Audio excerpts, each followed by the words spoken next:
आमदार शेतकऱ्यांच्या अनुदानात घोटाळा झाला. अशा प्रकारचा घोटाळा बदनापूर भोकरदन या काय मागणी आहे? जालना जिल्ह्यातील अंबड आणि घनसावंगी तालुक्यामध्ये शेतकऱ्यांच्या अनुदानावर डल्ला मारण्याचं पाप कृषी सहाय्यक, तलाठी, मंडळ अधिकारी या अधिकाऱ्यांनी केलेला आहे आणि तो जवळपास 34 कोटीचा घोटाळा उघडकीस आलेला आहे.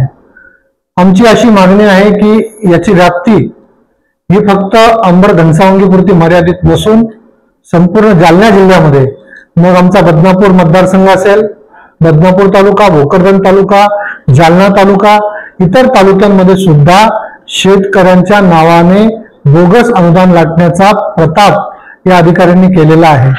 माझी माननीय जिल्हाधिकारी आणि माननीय महसूल मंत्र्यांना विनंती राहील की या इतर तालुक्यात सुद्धा अशा ज्या पद्धतीने अंबड आणि घनसावंगीमध्ये अनुदान वाटप घोटाळ्यामध्ये भ्रष्टाचार झालेला आहे, बोगस शेतकऱ्यांची नावं टाकण्यात आलेले आहे, गायरान जमिनीमध्ये शेतकरी दाखवण्यात आलेले आहे, पर जिल्ह्यातल्या शेतकऱ्यांच्या नावाने अनुदान लाटण्यात आलेलं आहे, त्याच पद्धतीने बदनापूर, भोकरदन आणि इतर तालुक्यामध्ये सुद्धा या अनुदान वाटपाची चौकशी करावी आणि जे जे अधिकारी या दोषी निष्पन्न झाले त्यांच्यावर कडक कारवाई करावी, त्यांच्याकडून ती रक्कम वसूल करावी अशी मागणी आम्ही या ठिकाणी करणार आहोत.